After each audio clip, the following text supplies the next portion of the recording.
Olá, boa noite. Estão todos me ouvindo? Boa noite, gente. Eu sou a professora Jéssica de Boa Souza. noite. Muito boa noite, Yasmin. É um prazer estar aqui com vocês nessa nossa live inicial para a gente falar um pouquinho sobre o que é o PND, o que é essa prova, né? Mostrar como vai ser o nosso plano de curso. Quero inicialmente me apresentar. Dizer que eu sou, se alguém aqui for filho da UES, dizer que eu sou filha da UES. Se alguém aí for filho da UES, por favor, se manifestem. Tem um amorzinho pela UES, cultivo um amor pela UES. É, Me formei já fazem, apesar da aparência de pouca idade, já fazem 15 anos, né? Sou professora de história também há 15 anos. Vocês sabem que nós, professores, assim que a gente entra na universidade, a gente já começa a dar aula, ou às vezes até antes, né? Então, eu estou nesse caminho, e um desafio e uma grande oportunidade de estar aqui com vocês nesse momento para ajudá-los a entrar nesse sonho, né? Porque é o sonho de todo professor, de todo profissional, ter estabilidade, né? Ter a nossa estabilidade financeira. Então, o PND ele veio, eu costumo dizer para os meus alunos que o PND ele veio como uma oportunidade, né? Esse 2025 ele veio como um desafio. Eu vou pedir até para o nosso, para quem está acompanhando a gente, não sei se é o Leonardo, se é a pessoa do TI, para compartilhar aquela tela da apresentação do nosso curso, porque eu não consegui FECLESC. Eu já fui muito na época da faculdade para os encontros na FECLESC, muito bom. Já dormi nas salas da FECLESC, que já dá. É, Pronto, muito obrigada. Então, assim, gente, o objetivo do IB Concurso é pegar na mão de vocês e soltar só no dia da aprovação, só quando o nome lá de vocês sair no diário oficial, tá? A prova está chegando, as nossas preparações elas já vão começar nesse mês de julho, tá? Teremos julho, agosto e setembro de preparação. As nossas preparações elas virão acompanhadas com as aulas online, com material teórico, com questões para vocês exercitarem. Pode passar, por favor. A nossa equipe de professores, meu grande amigo Bruno Marques, professor Gabriel Correia, professores que também estão comigo aí trilhando essa jornada.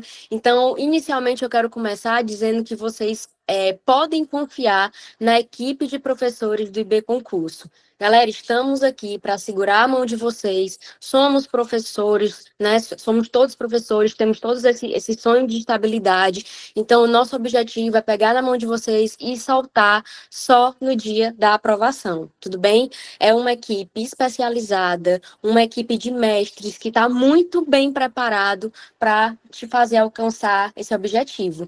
E aí, eu já vou te mostrar o nosso QR Code, né? Para vocês aderirem, com certeza vocês já viram o edital, né? A primeira base aí do nosso concurso, da nossa prova, é dar uma olhadinha no edital. Então, nós temos aí o curso comum básico a todos, né? Então, se vocês querem fazer aquela diferença na tua aprovação, por favor, deem uma olhadinha na turma, a turma já está se iniciando, nosso QR Code aí já para garantir a tua vaga, porque a gente esquece que é um curso, vai ser uma prova que vai ser muito competitiva, tá, gente? É uma prova que o nível é muito alto, vai ser muito alto, principalmente para o Nordeste, porque vocês sabem que a galera aqui do Nordeste, ela é uma galera que tem um nível muito alto, mas o lado bom é que se você começar a se preparar agora, tu pode segurar a tua nota por 3 anos. Então, tu já imaginou tu ir muito bem esse ano na prova e aí já poder escolher aonde você vai trabalhar, aonde você quer trabalhar por 3 anos, porque é uma prova que tudo bem que, por exemplo, aqui para o Ceará saiu só para temporários, né? Mas ao longo dos anos, os municípios, os estados, eles podem lançar editais aí de convocação, né, para concurso. seja temporário, seja efetivo. Então, essa tua nota, ela pode ser utilizada por 3 anos, então é uma oportunidade muito grande, tá, galera? Passa um pouquinho o nosso slide, que eu queria mostrar para vocês o nosso plano de curso, tá? Nosso plano de curso já vai começar agora, no mês de julho. Eu vou dividir a frente com também um professor muito querido, chamado Jean Silva, não sei se vocês o conhecem, já é experiente também na área de concurso, tá? Nossa prova terá 50 questões, ou seja, se terão 50 questões específicas, vocês podem ter certeza que eles vão abordar todo o conteúdo do currículo, não tenha dúvida. Gente, são muitas questões, tá? Então, por isso que a gente preparou com muito cuidado os tópicos e os pontos mais importantes da base de conteúdo para a tua específica de história, tá? Então, vamos lá, ó. Nos 6 primeiros tópicos que contemplam metodologia da história, metodologia do ensino de história e pega aí a parte de geral, a gente separou os principais assuntos, tá? Então, por exemplo, teoria e metodologia da história, nós teremos cada tópico mais ou menos 2 a 4 aulas, tá? Onde nós teremos na aula 1, vendo as correntes historiográficas, positivismo, marxismo, escola dos análises, microhistória, que é uma coisa que a gente vê no começo da faculdade e a gente deixa um pouco de lado, então a gente vai preparar um conteúdo muito especial com relação a isso. Inclusive, se você aderir hoje ao nosso pacote, ao nosso plano, essa semana você já vai receber um material para começar a estudar, tá, gente? Um material aí teórico e com algumas questões que já caíram também no ENAD, porque vocês sabem que o PND ele vai se utilizar da prova do ENAD, né? Um estilo de prova também, né, um estilo de prova mais contextualizado, com situações, problemas. Então, essa semana, se você aderir ao nosso plano, você já vai receber um material teórico com algumas questões que já caíram na prova do ENAD anteriormente, tudo bem? Aula 2. O uso de fontes, né, escrita, oral, visual, digital, que também é um assunto aí da metodologia histórica que a gente vê no começo da faculdade e a gente abandona um pouquinho, tá? Passa o slide para mim, por favor.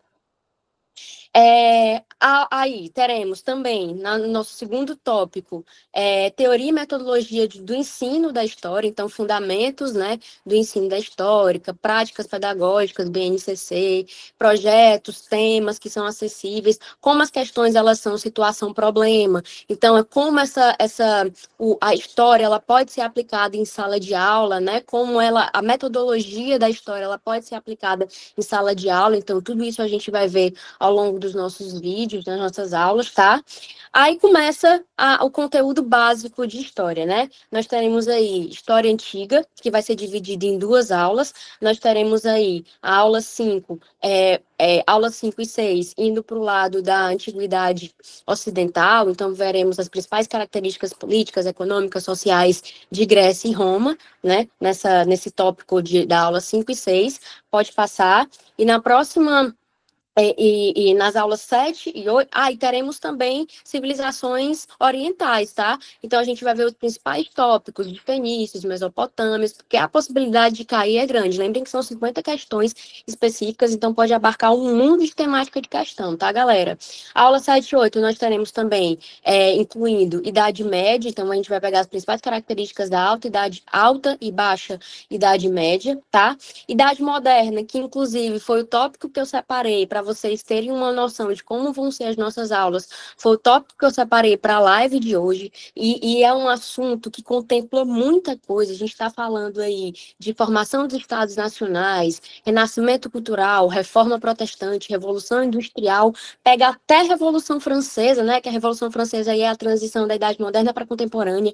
Então, é um assunto que abarca muita coisa, e você pode ter certeza que isso aí é um tópico certo na tua prova de específica. Se você for analisar, gente, a prova do ENAD dos outros anos, né, de 2017, 2021, vocês vão ver que Revolução Francesa, formação dos Estados modernos, expansão marítima, sempre tá? E é porque nem são tantas questões assim, na verdade a gente tá falando de 30 questões. Agora a gente tá falando de 50 questões que vão ser feitas, tá? Então vocês podem ter certeza que idade moderna, por isso que eu separei em 3 tópicos, tá? Se vocês observarem aí, nós teremos aula 9 e 10, né? História moderna. 11 e 12, reformas religiosas e contra-reforma. A aula 12, Revolução Inglesa e Revolução Industrial. E aí a gente vai tentar abarcar também não só a primeira Revolução Industrial, mas os principais tópicos até a indústria 4.0, porque afinal pode cair, porque é um tema, lembrem que as questões da prova vão vir com situações problemas, então pode trazer também essa questão da atualidade no curricular, né? Pode passar. E aí nós teremos aula, pode passar, 13 e 14, ainda com idade moderna, eu separei um tópico aí maior para a idade moderna, porque eu acho que vai estar bastante presente na tua prova, tá? Aula 13, Revolução Americana, Iluminismo, aula 14, Revolução Francesa e Era Napoleônica, que está, se você for olhar as provas passadas do ENAD, sempre tem Revolução Francesa, seja falando sobre declaração de direito, eu até separei essas questões aqui para vocês, tá? A declaração de direito do homem e do cidadão, patrimônio histórico relacionado ao contexto francês, tá? A questão da... Cláudia, eu vou já mostrar o cronograma de aula, tá? As questões de cidadania. Então, isso vai estar muito presente nas tuas... pode ter certeza que vai estar muito presente na tua prova. E, por fim, idade contemporânea, história contemporânea, né? Aula 17, aula 15 e 16, crise de 29, sistema totalitário, principais tópicos aí. Aula 16, Primeira Guerra. Aula 17, Segunda Guerra Mundial. Botei aí separado, porque são muitos detalhes, a gente vai precisar de uma aula um pouquinho maior para esses 2 tópicos. Aula 18, Guerra Fria e Geopolítica, Mundo Bipolarizado. E aí o nosso cronograma de estudos vai até aí, e aí a partir do 7º tópico já entra em História do Brasil e entra em alguns outros pontos que quem vai tratar com vocês é o meu colega, professor Jean Silva, que vocês terão um encontro com ele, que eu já fiquei sabendo essa semana, vocês vão gostar muito dele, tá? Então, galera, como é que vai ser o nosso cronograma? O cronograma foi colocado aqui, no slide.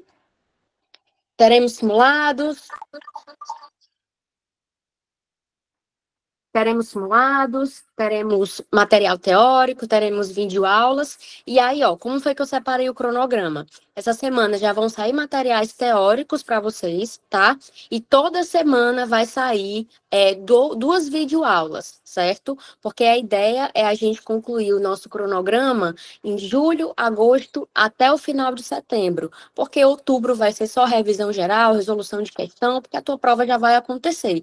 Então, o nosso cronograma, a ideia é que nosso cronograma seja cumprido julho, agosto, setembro. Em setembro, as aulas, as últimas aulas, elas são lançadas até o final de setembro, e aí outubro vai ser só revisão final, simulado e a preparação final para vocês, tá? O cronograma ficou organizado assim. Então, gente, não perde tempo. A prova de específica, eu sei que todo mundo aqui já é gabaritado na prova de específica, mas a tua prova de específica, ela tem que ser praticamente 100%, se não 100%.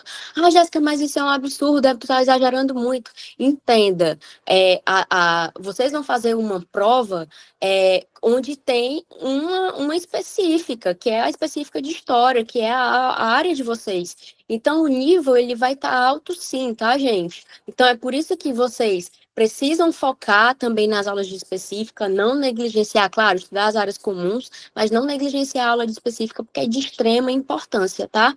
Alguém levantou a mão? Sim, Jéssica. Yasmin, boa noite.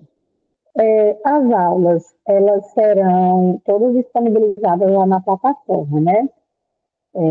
Todas elas, vai ter esse momento ao vivo ou não? Vai ser alguns momentos ao vivo e fica disponível lá na plataforma para a gente assistir no momento que a gente puder, né? Que a dinâmica de trabalho de cada um é diferente, né? Nem sempre dá para acompanhar o ao vivo, né? Isso, Yasmin. o IB Concurso pensou nisso, tá? Pensando que vocês têm já uma dinâmica de trabalho, né? São profissionais já da área, as aulas elas vão ser gravadas e você vai ter acesso ao material, às aulas gravadas em qualquer momento. Ela vai estar lá disponível na plataforma e a ideia, gente, é justamente isso, porque a gente está falando de profissionais da área, pessoas que já atuam, que já trabalham, que o tempo é curto. Então, a ideia então vocês vão ver que vão ser aulas que não tem enrolação, vai ser tudo muito objetivo, vai ser aulas que são voltadas mesmo para o teu interesse, que é a aprovação, que é a realização do teu sonho. Então, elas vão estar disponíveis na plataforma, tá? Teremos um outro encontro lá no nosso momento de revisão, lá em outubro, também uma live ao vivo, mas as preparações, elas vão ser todas na plataforma, tá? Deixa eu abrir aqui as mensagens.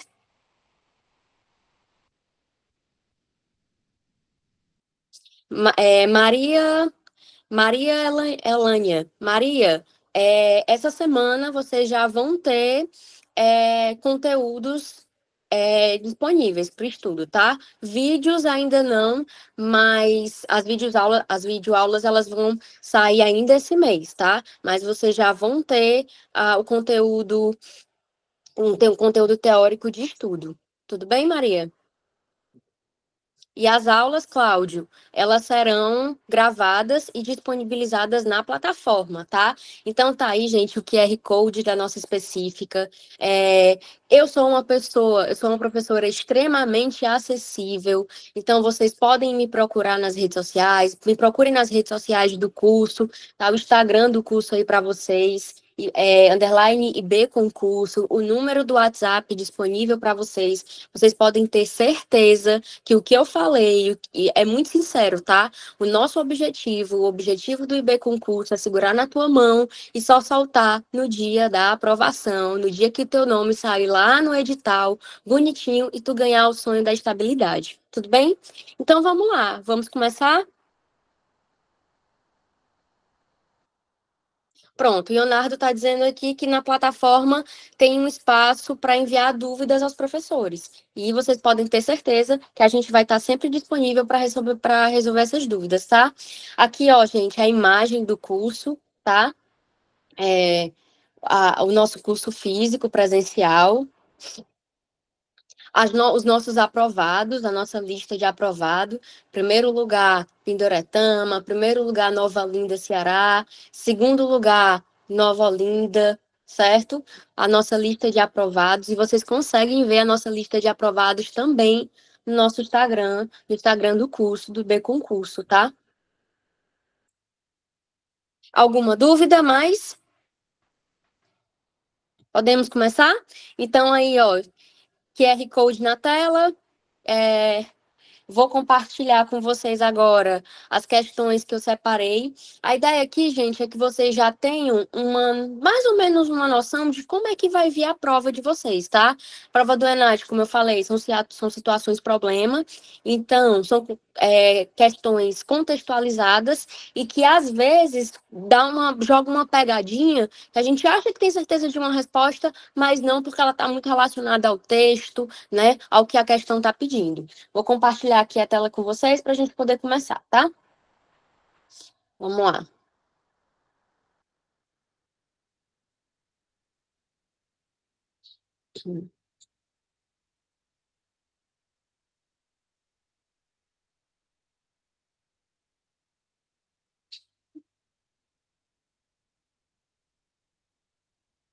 Ok, tá compartilhando? Todo mundo tá vendo?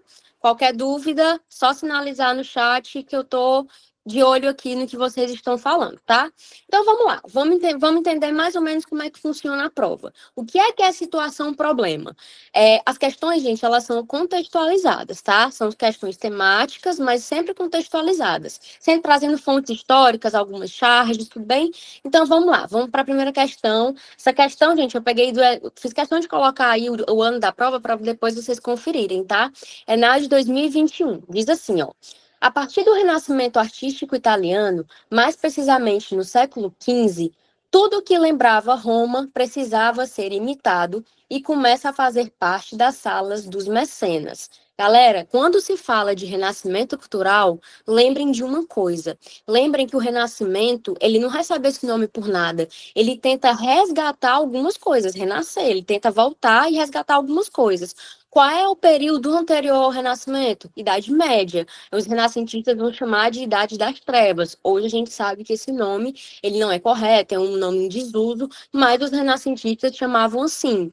E quando a gente fala de renascimento cultural, o que eles mais prezam em resgatar, preste atenção, é a antiguidade clássica, é o resgate das características da Grécia e da Roma antiga. Então é por isso que o nosso texto ele está fazendo essa exaltação a relembrar Roma.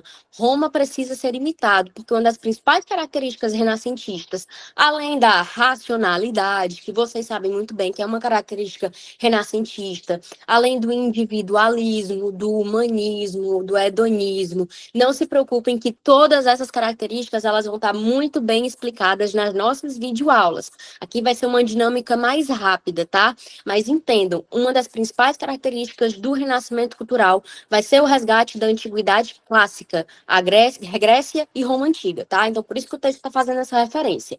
Começa a fazer parte das salas dos mecenas. Jéssica, quem é o mecenato? Eram os financiadores das artes. Então, se tu pegar esse começo de texto, tu já começa a entender o que é que a questão está trazendo. Quem são os mecenas? Eram financiadores das artes. Normalmente eram pessoas como a igreja, como burgueses, que precisavam garantir obras de arte por questão de status. Lembra que o período anterior, galera, é o período da Idade Média. Então, é um período onde a gente está falando de uma sociedade estamental, é o período onde a gente está falando de uma sociedade estratificada. Então, quando se iniciou a modernidade, algumas características medievais entraram, sim, para dentro da modernidade. A burguesia, por exemplo, que era aquele grupo social que surgiu com os burgos, eram os comerciantes, eles tinham dinheiro, mas eles não tinham o molho, que é o molho, Jéssica, é o status social. Eles tinham dinheiro, mas muitos burgueses, eles não tinham o status de serem nobres, de fazerem parte do clérigo, da igreja, é por isso que muitos acabavam comprando títulos de nobreza. Então, comprar obras de arte, financiar obras de arte, ou seja, ser mecena, significava ter status social. Se você for parar para pensar, gente, até os dias de hoje a galera fica comprando coisas, eu consigo citar vários nomes de artistas para vocês que compram um carro e botam um carro no meio de uma sala de estar para tirar foto para rede social, para quê? Para provar que tem status até os dias de hoje. Na antiguidade a gente chama isso como? De mecenas, os financiadores das artes. Então isso já faz a gente matar a questão, mas vamos continuar a leitura. Ao mesmo tempo em que os pintores mesclavam ideologia e mensagem política em seus quadros, as esculturas, os mosaicos, as moedas, objetos arqueológicos de uma maneira geral, também estão presentes.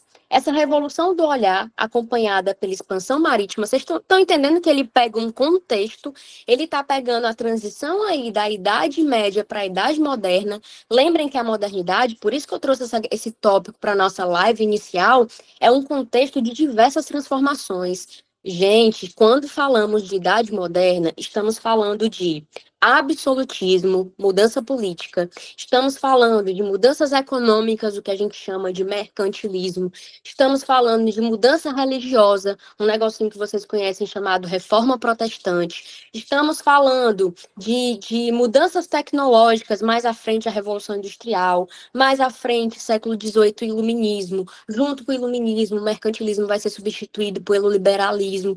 Então a gente está falando de transformações completas e complexas dentro dessa modernidade. Por isso que é um tópico tão importante, por isso que eu trouxe para vocês nesse primeiro momento. E o que dá a base para essa modernidade é a expansão marítima, que é o que a questão está nos falando, tá? Então vamos continuar a leitura. Leva as realezas europeias do século XVI e XVII a adquirirem suas próprias coleções. O modelo da Vila Albani, em Roma, era um espaço onde os intelectuais europeus se encontravam para discutir suas ideias e achados. A vila pertencia ao cardeal Albani, padrinho do Papa Clemente. Aí você fica, Jéssica, cardeal? Cardeal também era um mecena, não era só a burguesia, não? Por que a igreja financiava obra de arte? para ter controle. Lembrem que nós temos dentro do Vaticano, por exemplo, a Capela Sistina. Capela Sistina foi feita pelo Michelangelo. Michelangelo odiou fazer a Capela Sistina, mas ele fez por quê? Porque foi pago pela igreja. Michelangelo, quando fez a Capela Sistina, desenhou todo mundo nu.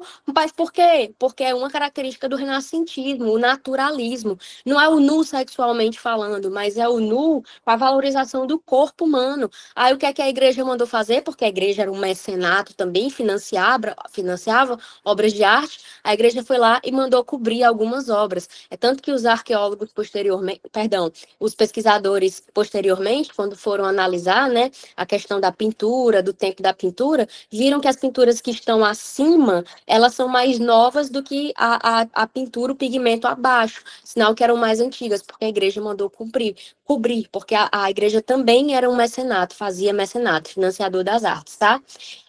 Então, vamos lá. A vila pertencia ao cardeal Albani, sobrinho do Papa Clemente, grande protetor das artes, que ordenou as primeiras escavações arqueológicas nas catacumbas romanas. A construção da vila levou aproximadamente 20 anos. Nela havia uma rica coleção greco-romana, característica do Renascimento, antiguidade clássica, hoje pertencente ao Museu do Louvre. Então vamos lá para a nossa questão. Considerando o texto apresentado e as reflexões do autor sobre a revolução do olhar e da emergência dos museus na Idade Moderna, assinale a alternativa correta. Vamos lá para os nossos itens. Lembrem, quando o ENAD, quando a tua prova vier, ela vai trazer situação problema, ela vai trazer uma questão contextualizada, certo? E, normalmente, relacional ao texto que ele colocou. Ele não vai colocar um texto desse tamanho para nada não, tá, gente? Então, vamos lá. No século XVI, os historiadores que salvaguardavam artefatos da igreja, da realeza e da nobreza, eram críticos da elite proprietária desses objetos. E aí, gente? Tá falso esse item, tá? Os historiadores do século XVI que salvaguardavam artefatos da igreja. Esses bens, normalmente, eram da elite, não eram só da igreja, tá? É tanto que quando os museus eles vão ser formados por bens pessoais. A elite, normalmente mecenas, vão doar esses objetos que eles compravam por questão de status para os museus, tá? Falso. Item B de bola. Na Idade Moderna, os museus difundiram o patrimônio cultural por meio das suas funções educativas. Inicialmente, elas não tinham uma função educativa. Posteriormente, ela cria essa função, tá? Mas inicialmente não tinha essa função. Ela vai ter uma função de preservar a memória, de uma identidade não educativa. Item C. Na Idade Moderna, o colecionismo era expressão de uma hierarquia política, econômica e social. Perfeito, nosso item C. O que é o comecinho da nossa questão nos fala? Ele nos traz muito bem a citação dos mecenas, os financiadores das artes. Para que serve o mecenato? Para que serve eu gastar dinheiro, eu sendo burguês, para comprar quadros, para a igreja isso mesmo, Felipe, específica de história. A igreja financia obras de artes com o fim de uma hierarquia política, econômica e social, para mostrar prestígio, tá, galera? Então, o nosso item correto aí seria o item C, tá? Tudo certo até aqui? Tudo tranquilo? Deixa eu olhar aqui as mensagens. Tudo certo, né? Entenderam o estilo de questão? Aqui, gente, é para vocês entenderem o estilo de questão e ver como é que vai ser, tudo bem, é 2025, é o primeiro ano que essa prova está sendo aplicada, é uma novidade, mas se ela se baseia na prova do ENAD, então ela vai vir contextualizada assim mesmo, tá, gente? Vamos para a nossa segunda questão aí, ó. Mais uma questão do ENAD 2021. Gente, se eu tiver uma certeza na vida, é que, primeiro, vocês vão ser aprovados, porque vocês vão sair dessa live e vão assinar o nosso plano, e aí vocês vão ser aprovados, é uma certeza que eu tenho. E a segunda certeza que eu tenho, vai cair patrimônio. A Maria gostou, mandou um joinha aqui. Muito bem, Maria. Nossa primeira aprovada aqui, tá? Se Deus quiser. João Paulo também. Interajam, gente. Eu sou uma professora aqui que gosta de interação, tá? Vai cair patrimônio na tua prova. Eu não tenho dúvidas disso, tá? Patrimônio, gente, é um assunto que é muito recorrente em concursos públicos, tá? Quando fala-se da área de professor, na área de específica, é muito comum, porque é um assunto que sempre envolve questão de patrimônio, de memória, de formação de identidade. E lembrem, as provas elas vão vir, as suas questões elas vão vir trazendo situação problema, tá? Então é um assunto, é um tópico que dá para abordar de inúmeras formas. Por exemplo, antes da gente ler nossa questão, a questão, a tua prova, ela pode vir trazendo a situação problema, a questão do revisionismo histórico, e aí entra lá o nosso tópico 1, vai ser o nosso primeiro e nosso segundo tópico das nossas videoaulas que vão sair ainda esse mês, tá? É a questão do revisionismo histórico feito de forma ética, responsável, se utilizando de fontes históricas, ok. Jéssica, o que é o revisionismo histórico? É você resgatar a história e mudar algumas coisas. Isso acontece. Por exemplo, há um tempo atrás, na época que eu estudei, os bandeirantes eram vistos como heróis. Hoje, um professor de história chegar numa sala de aula e dizer que bandeirante é um herói é um absurdo, isso não existe. Porque o bandeirante caçava indígena, matava indígena, caçava, estuprava. Então, isso é um absurdo. É o revisionismo histórico, feito de forma ética, a partir de fontes históricas. Então, essa situação problema, ela pode vir também nas tuas provas relacionada ao tópico de patrimônio. Eu acho que é um assunto muito certo, tá? Inclusive, é uma das minhas apostas para a tua prova. Então, vamos lá, vamos ler essa questão, e ela está relacionada, é uma questão de patrimônio, mas relacionada à Revolução Francesa, tá? Durante a Revolução Francesa, a ação do vandalismo revolucionário ameaçava os monumentos. Lembrem, outra coisa que pode vir na tua prova também, falando sobre essa situação problema. Lembrem que de 2019 para cá, a gente está vendo um movimento de derrubar estátuas. Vocês acompanham as notícias, vocês veem muito bem isso. Então, estátuas de bandeirantes estão sendo derrubadas, estátuas pelo mundo. O Leopoldo da Bélgica, aquele rei da Bélgica que colonizou o Congo, né, e que massacrou o Congo, um episódio chamado Holocausto Congolês.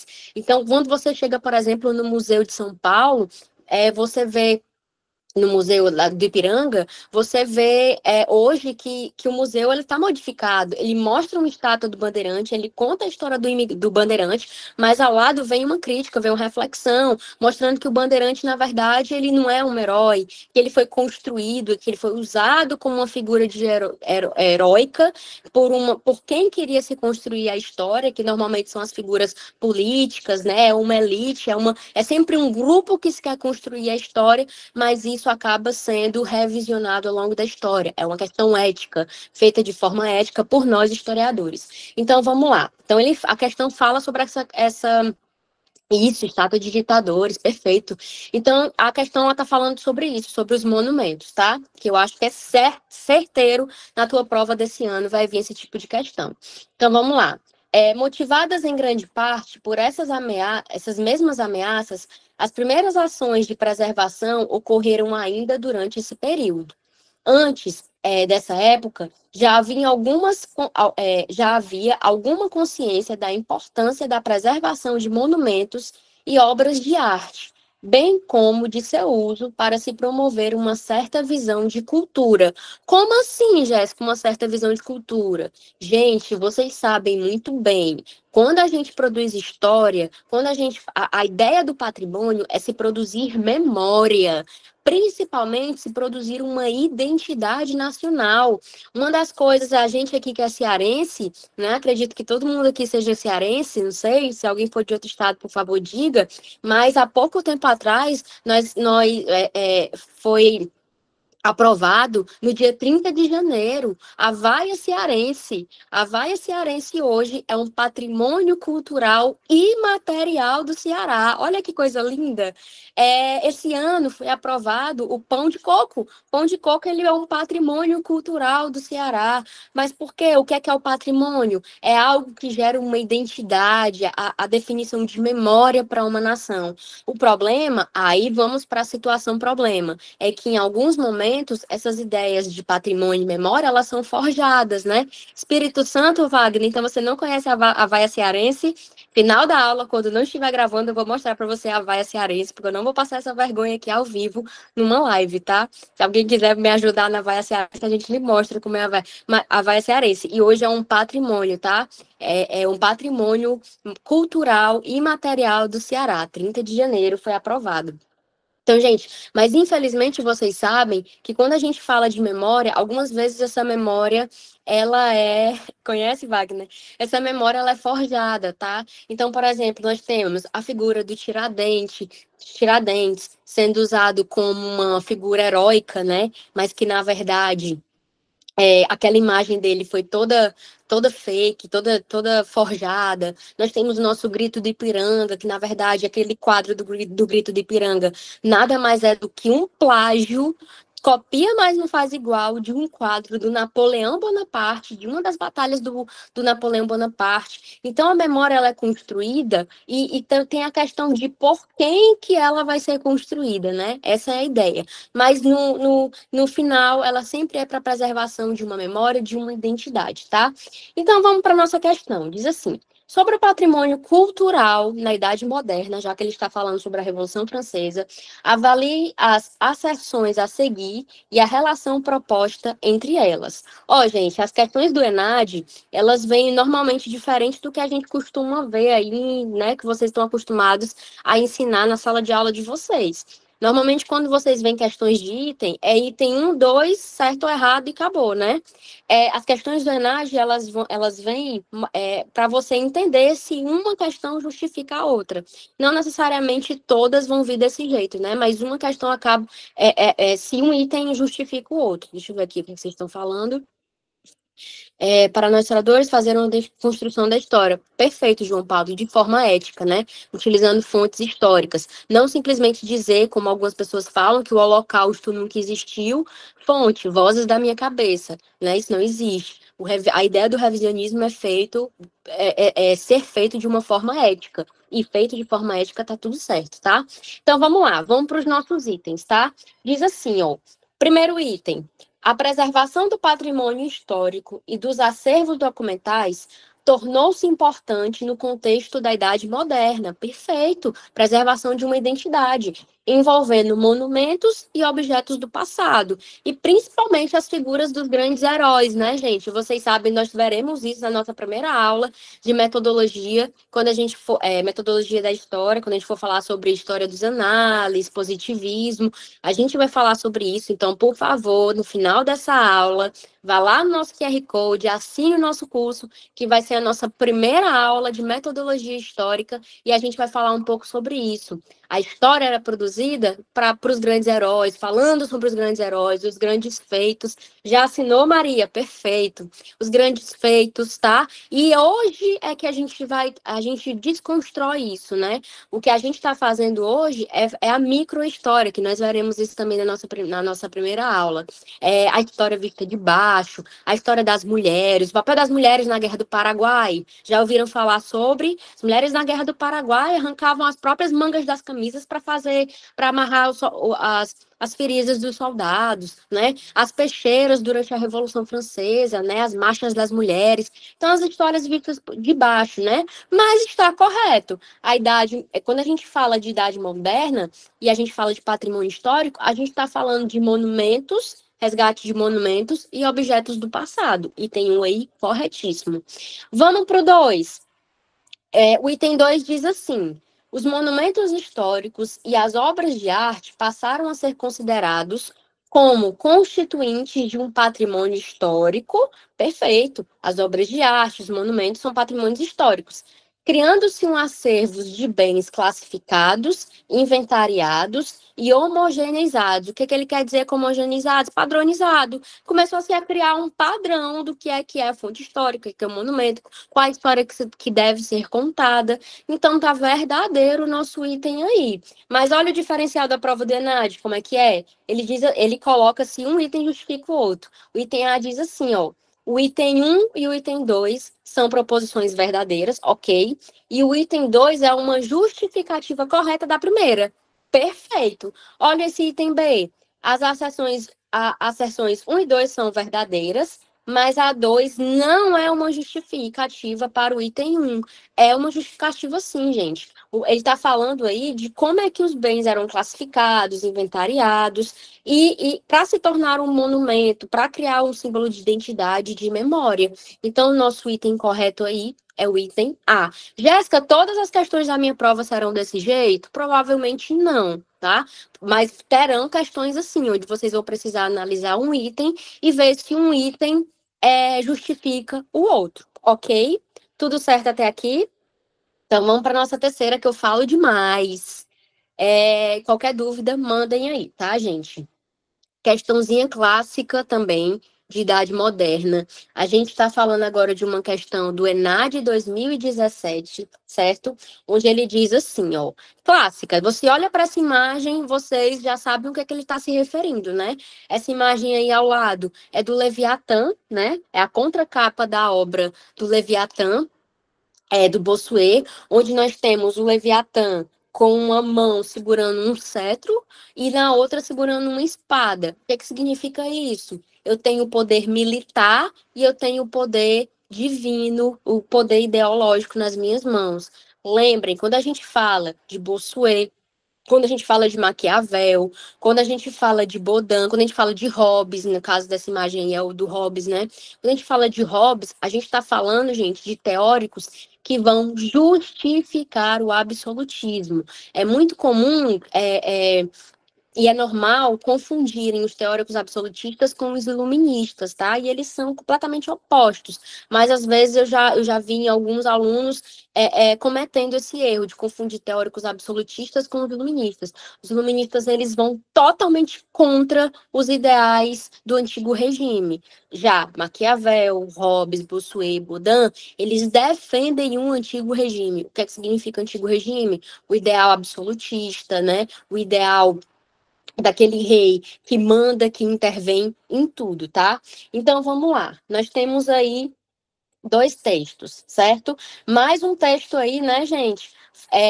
Colocando item 1 e 2 e para você dizer se justifica ou não, certo? Então, vamos lá. Diz assim, ó. A imagem, tomando a imagem acima como referência, avalie as acessões a seguir e a relação proposta entre elas. Item 1. A imagem que ilustra a famosa obra Leviatã, de Hobbes, configura um programa visual de teoria política derivada do contexto histórico da Inglaterra do século XVII. Vamos lá, o que é que tem a ver, Jéssica? Um programa visual teórico político derivado do contexto histórico da Inglaterra do século XVII. Gente, lembrem que a Inglaterra, ela passou por um negócio chamado Revolução Inglesa, que inclusive faz referência até ao nosso segundo ponto aí, que foi a Revolução Inglesa. Se eu puder resumir a Revolução Inglesa numa frase aqui, seria o rei querendo ser absolutista e o parlamento dizendo, não, senhor, você não vai ser absolutista, não, você vai ser controlado. Até porque naquele momento, na formação dos estados nacionais, a gente vai ter as figuras reais emergindo como absolutistas, como aqueles sujeitos que entram em guerra, saem de guerra, estabelecem imposto e faz o que eles quiserem, tá? E aí, no contexto da Revolução Inglesa, a gente vai ver esse parlamento querendo limitar o poder desse rei. E o Hobbes, a teoria do Hobbes, ela vai ser utilizada sim como uma justificativa para a teoria absolutista. o que é o contexto histórico dessa época, o que torna o nosso item verdadeiro, tá? Tem um outro detalhe, se viesse, por exemplo, uma questão mostrando, falando, por exemplo, de Bossuet e Baudin. Bossuet e Baudin eram teóricos também absolutistas que falavam sobre a teoria divina dos reis. E aqui, gente, eu estou entrando para a área da história, tá? Eu não estou indo para a filosofia, para a sociologia, nada disso. A nossa específica, ela é história, então não vou enveredar em outras áreas, não, ok? Para não confundir, para não, né, também entrar em outras áreas. Mas quando a gente fala de outros teóricos, como Bossuet e o Baudin, eles falam da teoria divina dos reis. O que é a teoria divina dos reis? É que aquele sujeito ele está na Terra por Deus, porque Deus colocou aquele sujeito na Terra para governar todo mundo. Então, por exemplo, nós teremos alguns reis da Inglaterra, como por exemplo Carlos I. Carlos I ele foi o primeiro rei julgado e condenado à morte pelo carrasco, né? Porque não existia ainda guilhotina. A guilhotina é só francesa. E o Carlos I, quando ele foi se encaminhando para a morte, os relatos históricos contam que a galera queria tocar no rei, tocar nas vestes, no cabelo do rei. Por quê? Porque se acreditava na teoria divina dos reis, que aquele sujeito estava lá como um representante divino. Então, se eu consigo tocar num sujeito que é representante divino, eu vou curar das minhas mazelas de doença, eu vou ter prosperidade. A galera acreditava nisso mesmo. Então, quando a gente fala de teóricos absolutistas, Maquiavel, Hobbes, Bossuet, Baudin, a gente está falando dessas teorias, tudo bem? Vamos para o segundo item. Diz assim, ó, a ruptura de Henrique VIII. Quem é Henrique VIII? É aquele cara que vai criar o anglicanismo. Também mais uma questão aí da nossa modernidade, a reforma protestante. Lembrem que o Henrique VIII, ele a gente fala muito da questão da Ana Bolena, né? Que ele queria se separar de Catarina de Aragão para né, se casar com a amante, Ana Bolena. Tem essas fofocas, a gente adora, historiador adora fofoca. Mas lembrem, a gente está falando de uma dinastia que queria se colocar absolutista, mas principalmente acima dos ideais religiosos, acima dos ideais da Igreja Católica, que era, naquele momento, a instituição mais poderosa que existia, desde a Idade Média, e se tornou a instituição mais poderosa, com domínio ideológico, foi só crescendo e nunca mais deixou de ser, tá? Então, ele diz assim, ó, a ruptura de Henrique VIII com o papado no século XVI provocou um enfraquecimento da monarquia inglesa. Aí o nosso item está errado. Eu vou te dizer por quê. Porque o Henrique VIII, quando ele fez o anglicanismo, religião oficial hoje, né, na Inglaterra, vocês provavelmente estão de férias, então vou indicar aqui uma série chamada The Crown, né, muito boa. Mostra aí a família real, a questão do anglicanismo e tal, muito legal. Quando Henrique VIII ele rompeu com a Igreja Católica e fundou o anglicanismo, ele decretou um negócio chamado Ato de Supremacia. O que é o ato de supremacia? É quando, ao mesmo tempo, o rei se torna chefe de Estado e chefe da igreja. Gente, ele se tornou chefe de Estado e chefe da igreja. Então, de forma alguma, a gente vai ter aí um enfraquecimento da monarquia inglesa, tá? Então, nesse primeiro momento, a gente vai ter ele sendo chefe de Estado, chefe da igreja. Quando é que isso muda? Revolução Inglesa. Aí, na Revolução Inglesa, vocês sabem muito bem que nós teremos, aí vai ser um tópico também lá das nossas aulas, assinem as nossas aulas, que nós falamos, aqui é só uma pincelada de tudo que a gente vai ver, mas nas nossas videoaulas nós veremos isso com muita calma. O ato de supremacia, ele acaba com a assinatura de um documento chamado Bill of Rights, um documento que existe, que é tão importante, que quando Hitler tentou invadir a Inglaterra na Segunda Guerra Mundial, esse documento ele foi guardado a sete chaves. O Churchill, que era o primeiro-ministro na época, mandou esconder algumas coisas. A questão do patrimônio histórico aí que a gente estava falando na questão anterior. Mandou esconder os ponteiros do Big Ben, mandou esconder o Bill of Rights. Por quê? Porque o Bill of Rights é o documento que tornou a Inglaterra uma monarquia parlamentar. O rei reina, mas o rei não governa. Quem governa é o primeiro-ministro, tá? A função do rei ali é só exército, né, conselho, o primeiro-ministro ele sempre vai lá dizer o que é que está acontecendo, mas ele não governa, quem governa é o primeiro-ministro. Quando é que o ato de supremacia, então, acaba, que foi feito pelo Henrique VIII? com a Revolução Inglesa, que torna o nosso item 2 falso. Então, vamos para os nossos itens, vai. Nós temos aí o item 1 como verdadeiro, o item 2 como falso. Então, seria o que aí?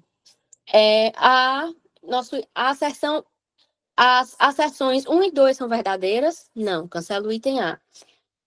A e B cancela, né? Vamos para o C. A asserção 1 é uma proposição verdadeira e a 2 é uma proposição falsa. Perfeito aí o nosso item correto sendo o C. Item D, 1 é uma proposição falsa, não. E o E diz que 1 e 2 são falsos, não. Nosso item correto aí, nosso item C. Tudo certo até aqui, gente? Tudo tranquilo? Deixa eu ver se tem alguma mensagem. Interajam comigo, assinem nosso curso. Falta 10 minutinhos, eu falo muito. Vamos fazer mais uma, tá?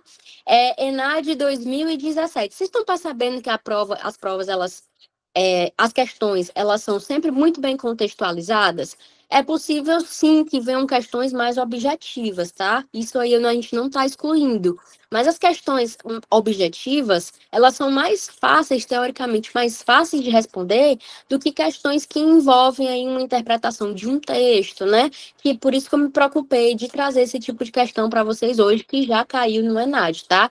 Então, por exemplo, essa 4 aí é uma questão do ENAD 2017. Mais uma vez, França. Mais uma vez, Revolução Francesa, tá? Então, quando eu falei para vocês que vai cair Revolução Francesa, seja envolvendo patrimônio, seja envolvendo contexto, é certo que vai cair. Então, vamos lá. Diz assim, ó. País da Declaração dos Direitos do Homem e do Cidadão. Jéssica, o que é isso? Falou de Declaração de Direito do Homem e do Cidadão, você sempre, presta atenção no que eu estou dizendo, sempre vai lembrar dos ideais iluministas, certo? Lembra que eu falei para vocês dos iluministas, para vocês não confundirem com o absolutismo? Quando a gente fala de iluminismo, a gente está falando de quem? Locke, o ideal de propriedade, de liberdade, né? A gente está falando de Montesquieu, tripartição de poderes, Voltaire, Rousseau, a gente está falando desses caras. E a gente está falando do que é o ideal da Revolução Francesa, igualdade, fraternidade, liberdade. Qual é o problema? E aí, já para a gente matar a questão, a Declaração de Direito do Homem e do Cidadão, ela foi feita exatamente no ano da Revolução. A queda da Bastilha, 1789, lindo. Mas ela é literal, é realmente do homem e do cidadão. As mulheres, gente, elas... Aí é a questão da microhistória. Lembra que eu falei para vocês? Que agora estão vindo, a história está vindo... que bom, né? Trazendo a visão das mulheres, da população vista de baixo. As mulheres, elas foram deixadas de lado quando se falou sobre direito de voto. Elas eram, sim, consideradas cidadãs, mas elas não eram cidadãs ativas. Elas eram cidadãs passivas. Elas tinham alguns direitos, inclusive tinham até o mesmo direito a divórcio do que os homens durante a Revolução Francesa. Mas direito de voto, as mulheres não tiveram. Tivemos uma mulher na Revolução Francesa chamada Olympe de Gouges, que essa mulher, ela em 1791, fez no mesmo ano, pouco tempo, mesmo ano da primeira Constituição da França, né? A primeira Constituição saiu em 91. Ela fez um documento chamado a Declaração de Direito da Mulher e da Cidadã. Olha a ousadia dela. Quer dizer que as mulheres não têm direito de voto no governo francês, da burguesia. Então tá bom, eu vou fazer uma declaração de direito da mulher e da cidadã. E por isso, no governo dos jacobinos, ela foi guilhotinada, porque ela foi considerada ousada demais por ter feito essa declaração de direito da mulher e da cidadã. E ela foi colocada num púlpito, e na hora que ela foi colocada num púlpito, ela disse, quer dizer então que a mulher, ela não tem direito de voto, mas ela tem direito de ser guilhotinada, que nem os homens são guilhotinados, então fiquem à vontade, podem me guilhotinar. E aí é isso que a questão está trazendo, a questão do papel feminino aí, tá? Vamos lá, diz assim, ó, continuando. A França é, de fato, o penúltimo país do continente a ter concedido o direito de voto às mulheres, em 1944, quando, além dela, só faltava a Grécia para dar esse passo. É, de fato, paradoxal. É preciso voltar a Thiers, o organizador do sufrágio, em 1789, o ano da Revolução, tá? 89, que distinguia entre cidadãos passivos e ativos. Cidadão era dividido entre passivo e ativo. Todos têm direito à proteção de sua pessoa, de sua propriedade, de sua liberdade. Todo mundo concorda aí que isso é um princípio iluminista, né, gente? É a propriedade, a liberdade, a proteção, mas nem todos têm direito a tomar parte ativa na formação dos poderes públicos. Nem todos são cidadãos ativos. O que é que ele está dizendo? Todo mundo tem direito a alguns princípios iluministas, propriedade, liberdade, de defesa, lindo. Mas nem todo mundo tem direito a voto, nem todo mundo é cidadão ativo. Alguns são cidadãos passivos. As mulheres, aí ele dá o exemplo das mulheres. As mulheres, pelo menos no estado atual, as crianças, os estrangeiros, aqueles que em nada contribuem para a sustentação do estabelecimento público, não devem. Deixa eu ver aqui.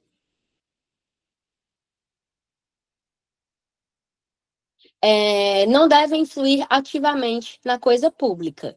Então, nós temos aqui. Vou tentar, tá? É porque eu tenho um compromisso, por isso que eu pedi para começar mais cedo, mas eu vou tentar resolver o máximo que eu puder. Então, vamos lá. Diz assim, ó. Não podem. Perfeito, perfeito. Não devem influir ativamente na coisa pública. Então, nós temos o que aqui, ó. Com relação às ideias apresentadas no texto, avalie as afirmações a seguir. Se é um dos participantes mais ativos e influentes na criação da Assembleia Nacional de 1789, o que é essa Assembleia Nacional de 1789? Ela é aquela Assembleia que é organizada para fazer nascer a primeira Constituição da França. Lembrem que na primeira Constituição da França prevaleceu os girondinos, que era aquela galera de direita. Então, ao prevalecer os girondinos, nós teremos voto censitário, voto por renda. A população participou da Revolução Francesa, invadiu a Bastilha, Arsenal dos Inválidos, invadiu Versalhes. A população pobre fez um monte de coisa, mas na hora de sair a primeira Constituição da França, deixou a população pobre de lado. É por isso que a Revolução Francesa ela foi uma revolução da burguesia, né, gente? Então, ele participou da Assembleia Nacional, infringiu princípios básicos do iluminismo ao organizar o sistema do sufrágio francês, quando ele excluiu a população feminina. Perfeito aí. Então, nós temos aí o nosso item 1 como verdadeiro. A gente já exclui aí o A e o B, né? Vamos lá para o nosso segundo. O paradoxo mencionado no texto diz respeito ao fato de a França, que adotou um sistema baseado em direitos universais e individuais, princípio iluminista, ter excluído as mulheres do direito de voto até 1944. Perfeito, aí é uma questão de interpretação de texto, né, gente? No texto ele diz isso, que a França, lá bem aqui na terceira linha, que foi o penúltimo país a dar o direito de voto às mulheres. Vocês sabem que no Brasil, aqui a gente vai ter dentro do contexto Vargas. Então, tá verdadeiro o item 2. Aí a pegadinha, vamos lá, para o item 3. Se, ao discriminar quem poderia influir diretamente na coisa pública, privou as mulheres do Estatuto de Cidadãs. As mulheres eram privadas do Estatuto de Cidadãs? Não, elas eram consideradas cidadãs, mas elas não eram cidadãs ativas, ou seja, que tinham direito de voto. Elas eram cidadãs passivas. Viram aí a pegadinha? E aí torna esse item 3 o item falso, o que nos dá o gabarito item 1 e 2. Gente, cuidado, só uma observação. Cuidado com os gabaritos que vocês encontram por aí ao pesquisar na internet, tá? Alguns gabaritos, eles fazem os gabaritos antes de sair o gabarito oficial e coloca, por exemplo, o item 3 como um item verdadeiro, porque não se tocou da pegadinha. Então, se vocês procurarem aí na internet, vocês vão ver em alguns sites que colocam o item 3 como verdadeiro. Não. IB concurso, filha, aqui a gente traz o gabarito bonitinho e oficial. Eita, peraí, deixa eu tomar uma água. Engasguei. Tô saindo de uma gripe, gente, mal de professor. Entra de férias e pega uma gripe, né? Então, cuidado com os gabaritos.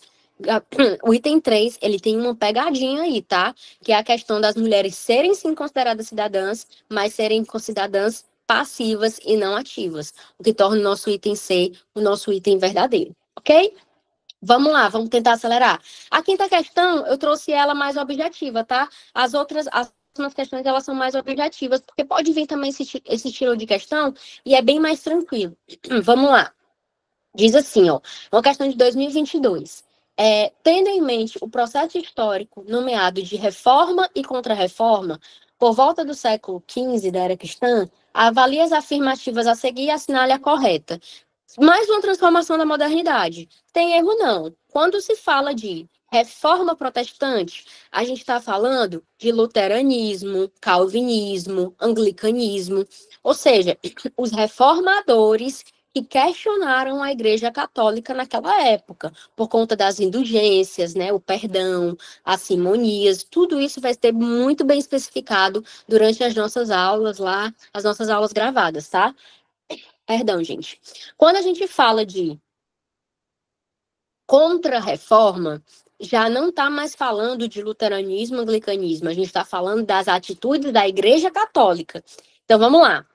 Reforma protestante, puritanismo, anglicanismo, a contra-reforma é o que é que a Igreja Católica vai fazer para tentar recuperar os fiéis. Então, nós teremos nessa época os jesuítas. Não é à toa, gente, história do geral e história do Brasil se casam muito. Não é à toa que no mesmo ano, na mesma época da contra-reforma, que é a criação, né, a questão dos jesuítas, nós teremos jesuítas chegando ao Brasil, né, no contexto colonial brasileiro, né, com o primeiro governador geral. Por quê? Porque eles casam os dois contextos históricos. Nós teremos o Tribunal da Santa Inquisição, nós teremos os livros proibidos, o Índex. Então, vamos lá, vamos para os nossos itens. Ele diz assim, ó, sobre o contexto de reforma e contra-reforma. O item A diz assim, reforma é concebida como o processo de ordenamento dos bispos católicos feito como forma de frear o avanço protestante. E aí, tá falso. A reforma é concebida como um processo de ordenamento dos bispos católicos. Lembra que eu falei para vocês? A reforma está se referindo ao luteranismo, ao calvinismo, ao luteranismo, não está relacionado à Igreja Católica. Se ele estivesse falando de contra-reforma, estaria verdadeiro. Vamos lá. Contra-reforma é o nome dado à eclosão de novas igrejas e credos religiosos. Não é contra-reforma, é reforma protestante. Contra-reforma é a Igreja Católica. Falso. Item C. As grandes navegações e o renascimento comercial favoreceram o surgimento da burguesia. Perfeito, né, gente? Aquele grupo social que surge lá na Idade Média com os burgos, mas que com a expansão marítima ascende mesmo, né? A qual questionava os dogmas católicos, tais como o pecado da usura. O que é a usura? É o empréstimo de dinheiro. Certíssimo. Gente, os burgueses, a Igreja Católica condenava o lucro e a usura. A Jéssica, mas era uma das instituições mais poderosas e ricas da época e condenava. Condenava lucro, condenava empréstimo de dinheiro a juros, né, a usura. Então, a burguesia, ela não se sentia representada dentro da Igreja Católica.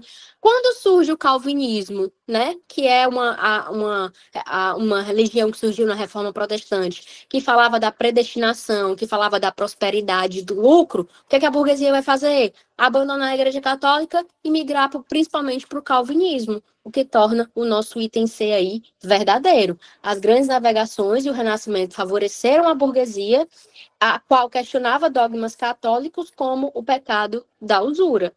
A Igreja Católica condenava, mas eles não podiam realizá-la porque a Igreja Católica condenava. Nosso item correto, então, item C. Tudo certo? Tudo certo até aqui, gente? Tudo tranquilo? Falem comigo, tá? Qualquer dúvida. Vamos para... Perfeito. Vamos para a nossa sexta. FURB 2023. Mais uma questão aí objetiva que eu separei para vocês. Diz assim: a Revolução Gloriosa marcou o fim do absolutismo. Perfeito. Lembra que eu falei para vocês que foi a assinatura do Bill of Rights, onde tornou a Inglaterra uma monarquia parlamentar? Então, a Revolução Gloriosa é isso. Por que recebe esse nome? Porque não teve derramamento de sangue, né? Foi um acordo que o Guilherme de Orange, rei da época, né, fez com o parlamento. Ele assina o Bill of Rights e oficialmente a Inglaterra acaba com o ato de supremacia e se torna uma monarquia parlamentar. Então, vamos lá. A Revolução Gloriosa marcou o fim do absolutismo e o início de um período de governo constitucional na Inglaterra. A respeito desse assunto, assinale a afirmação correta sobre esse contexto. A. A invasão de Guilherme de Orange foi uma resposta às medidas implementadas por Jaime II na Inglaterra, que impediram as atividades comerciais com mercadores protestantes dos Países Baixos. Não, gente, foi um problema de parlamento e rei.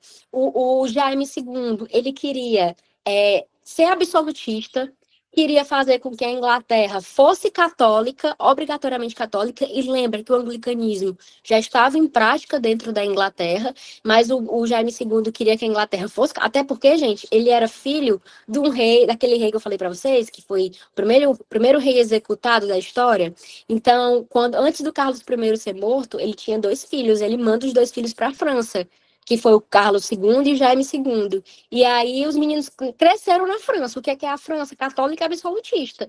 Quando o Jaime II foi assumir o trono na Inglaterra, o que é que ele queria ser? Católico absolutista. Então, o parlamento não permitiu isso. Então, na verdade, a Revolução Gloriosa foi essa confusão, tá? Entre o parlamento e o rei, o parlamento querendo assumir o anglicanismo, o rei querendo assumir o catolicismo. O que eu já entreguei a resposta, mas vamos ler o resto, vai. Diz assim: conflito entre as dinastias Stuart e Tudor. Que dinastias são essas? A dinastia Tudor é o do Henrique VIII, é o que criou o anglicanismo, lá da Ana Bolena e tal. E a dinastia Stuart é a dinastia. O que é uma dinastia? É uma família que assume o trono durante muito tempo. O Henrique VIII não deixou filhos, vocês sabem muito bem aí da fofoca histórica, né? Ele não deixa filhos, não deixa descendentes que ele deixou morreu e tal. Então, quem assume o trono vai ser uma prima distante, que é uma de uma outra família, que é a dinastia Stuart, que é uma dinastia que quer ser católica e absolutista, né? Tem essa característica.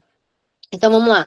O conflito entre a dinastia Stuart e Tudor gerou instabilidade política e social, que levou o rei Jaime II a uma aliança com a França. Gente, a França e a Inglaterra eram inimigos históricos. Até hoje, eu adoro programa de culinária. E eu estava assistindo, só uma observação aqui rápida. Eu estava assistindo um programa de culinária onde eram para fazer um doce, aí era um francês e um inglês. E aí o inglês, gente, ele fez um bolo de apresentação, que era um bolo todo branco, que quando ele cortava o bolo, o bolo era todo vermelho e escorria uma calda vermelha. O nome que ele deu ao bolo, Joana d'Arc. E aí ele era um inglês e deu pro cara lá que ia avaliar, que era francês, e disse: o bolo é Joana d'Arc. Foi o que vocês fizeram com a Joana d'Arc. Olha que louco. Até hoje eles têm esse conflito. Aqui, piadinha, só para que historiadores entendem, né? Até hoje, França e Inglaterra, gente, tem esse conflito, esse dilema, entendeu? Eles não se juntaram. Eles vão se juntar lá na Primeira Guerra Mundial, mas antes eles eram inimigos históricos, então tá falso, né? Sei. Os desejos déspotas do rei Jaime II o levaram a uma articulação com o imperador da Áustria e do Sacro Império Romano Germânico, o que gerou insegurança nos protestantes ingleses. Não é o motivo da Revolução Gloriosa. D. O reinado de Jaime II ficou marcado pela perseguição aos católicos. É o contrário, ele queria ser católico, né? Tornar a Inglaterra católica. Falso. Item a política religiosa estabelecida por Jaime II gerou insegurança por ameaçar o poder protestante, anglicanismo, e representar um possível estabelecimento do catolicismo na Inglaterra. Comecei essa questão já falando sobre isso. O Jaime II queria ser absolutista e queria fazer a Inglaterra católica, né? Porque ele cresceu numa França católica absolutista, então ele queria fazer isso dentro da Inglaterra. Mas acabou que aconteceu a Revolução Gloriosa. Então, nós temos aí como item correto, nosso item ok?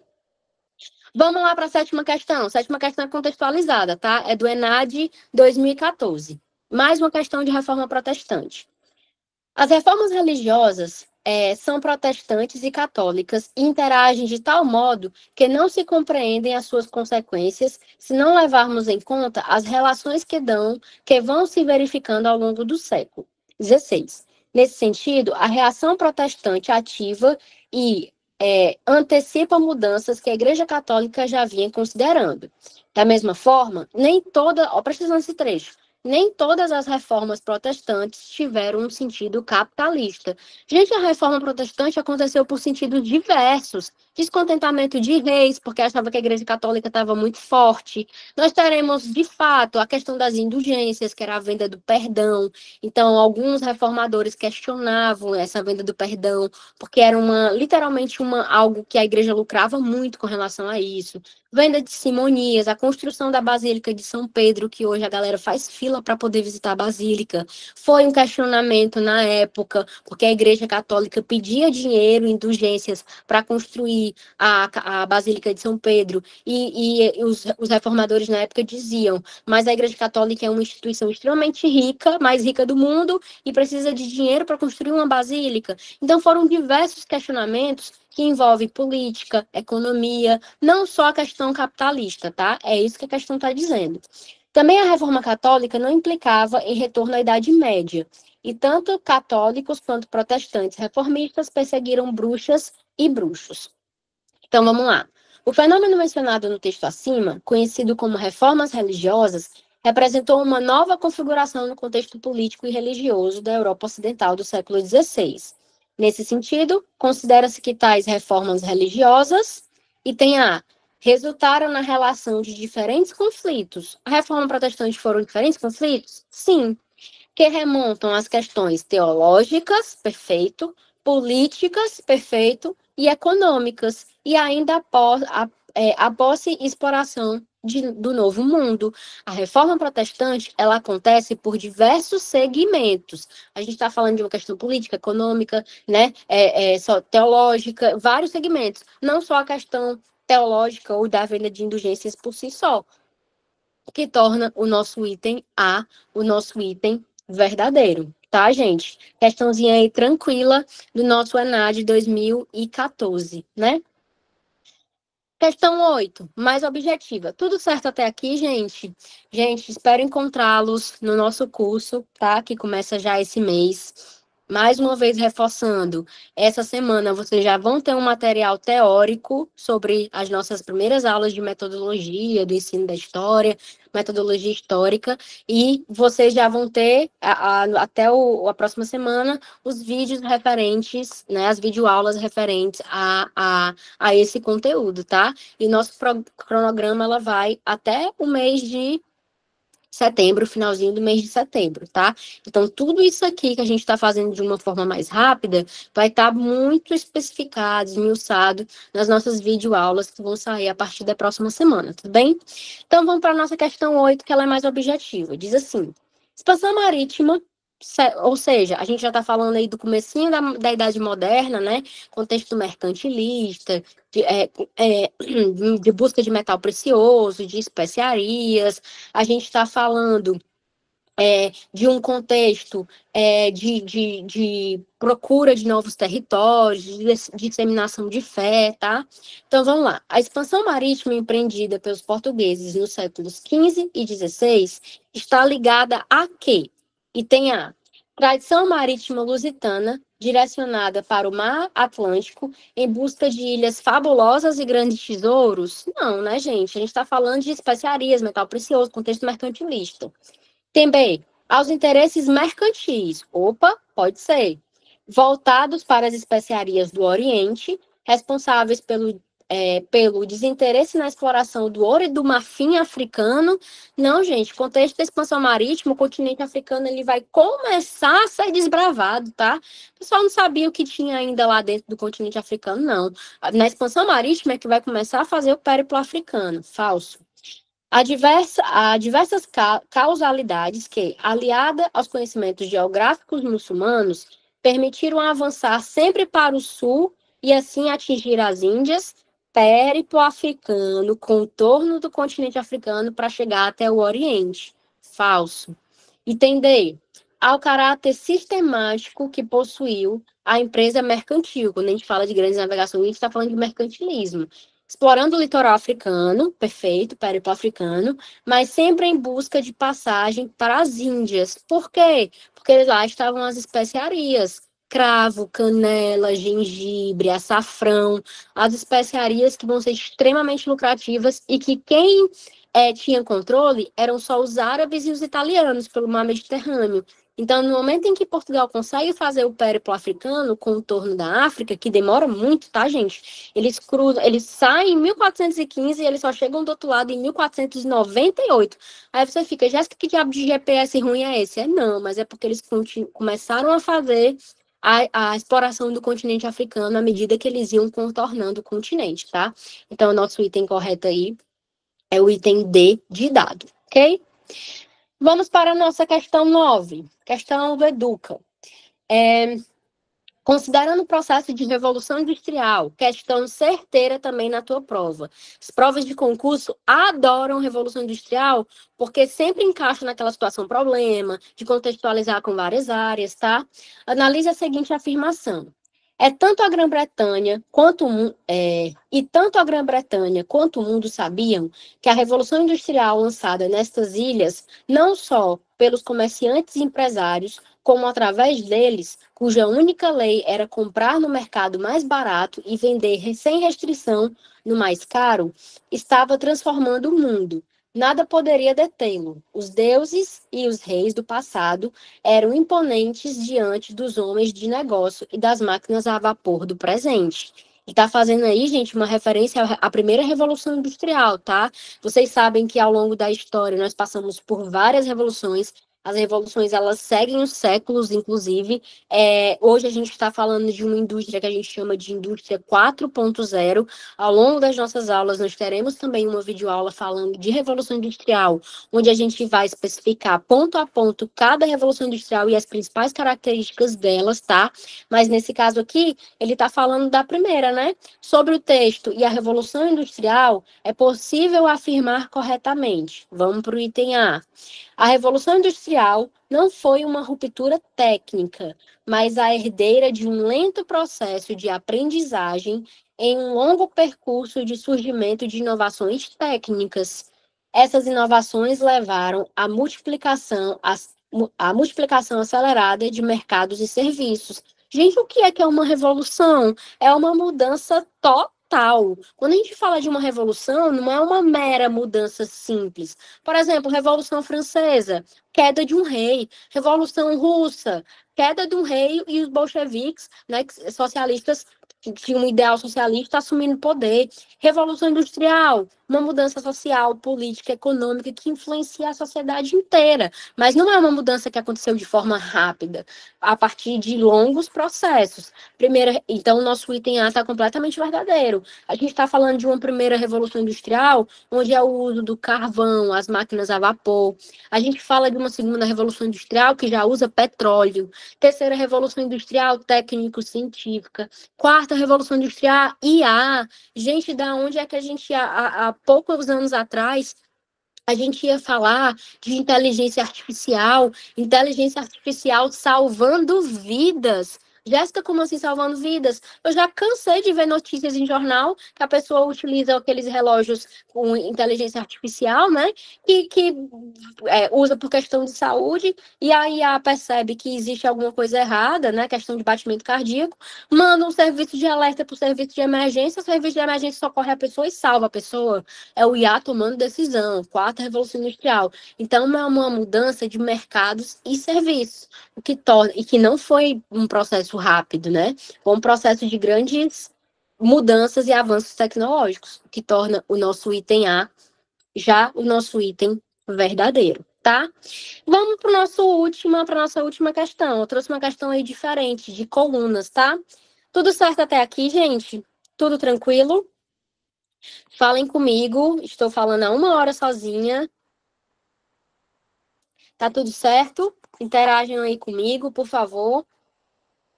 João Paulo, Maria, perfeito. Maria da Paz, Cláudio, perfeito. Vamos lá, então, vamos encerrar. Questão 10, uma questãozinha de Detinho Nascimento. Pode falar.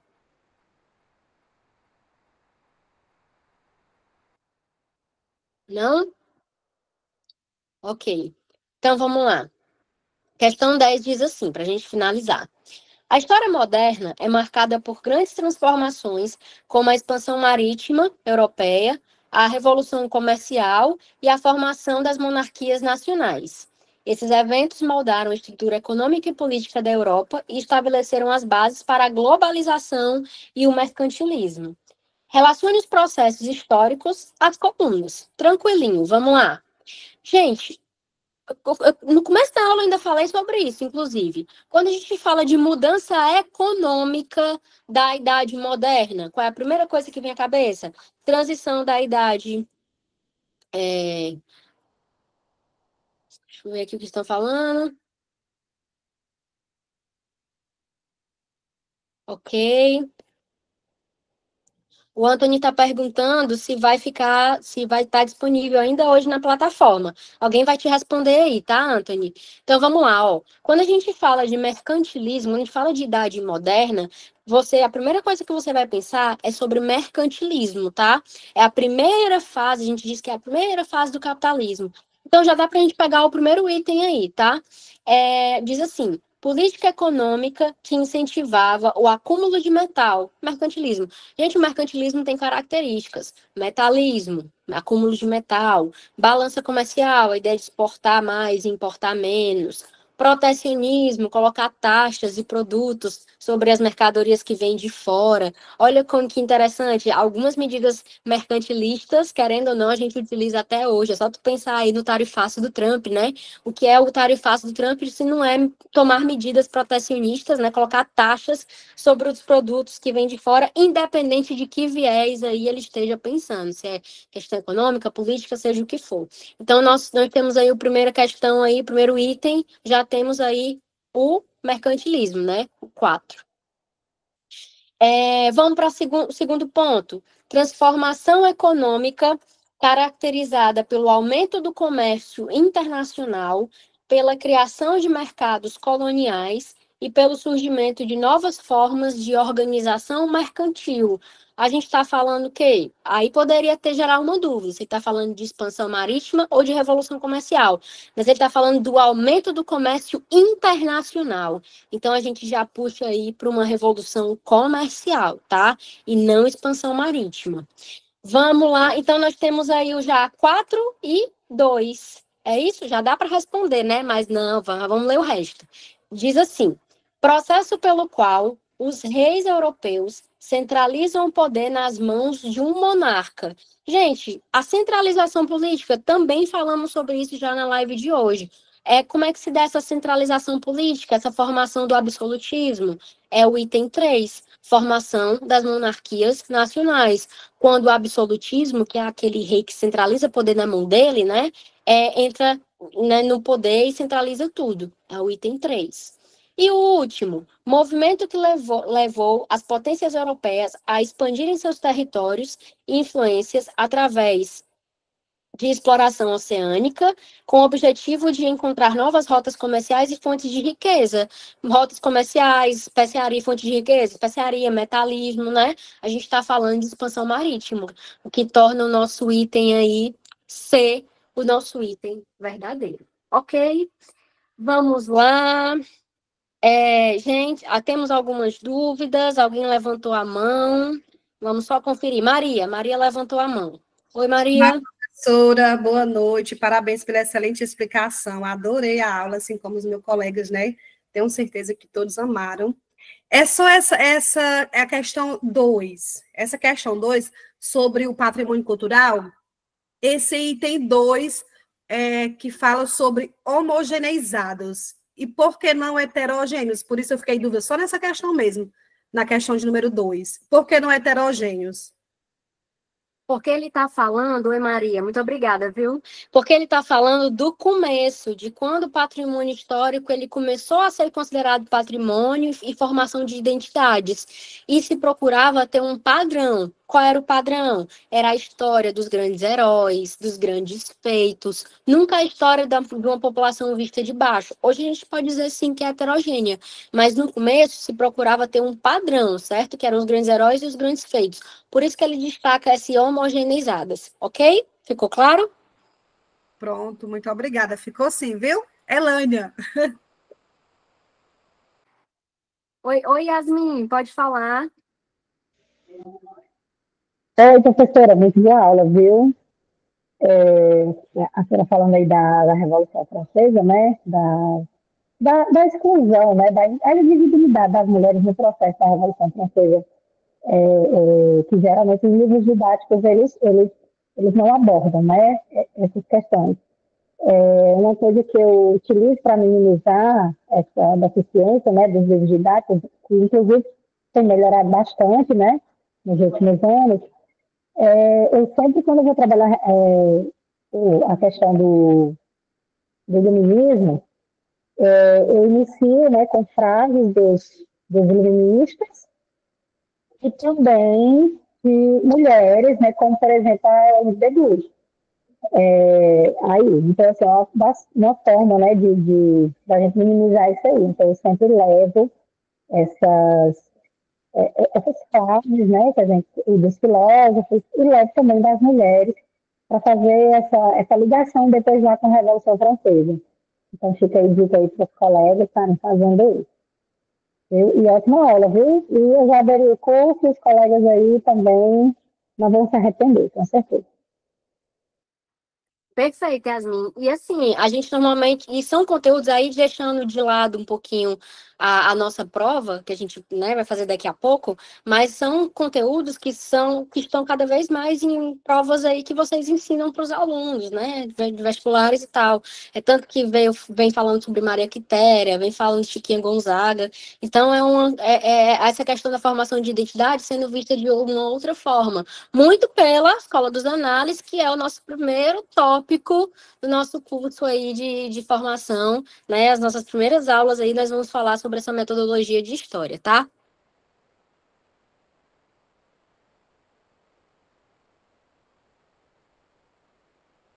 Temos mais alguma dúvida? Tudo certo até aqui? Gente, ó, quero agradecer a atenção de vocês, tá? Nos veremos aí agora em formas de vídeo, né? Tudo que a gente abordou hoje vai ser muito bem esmiuçado nas nossas videoaulas, e daqui a pouco, lá para o final do curso, nós teremos aí uma outra live e a gente se encontra, e eu espero encontrá-los, né? Encontrar vocês nessa nossa próxima live aí de encerramento, e desejando sempre o melhor e que vocês alcancem aí o sonho, que é a estabilidade que todo mundo deseja, tá? Então, um abraço, foi um prazer estar com vocês e até as nossas videoaulas.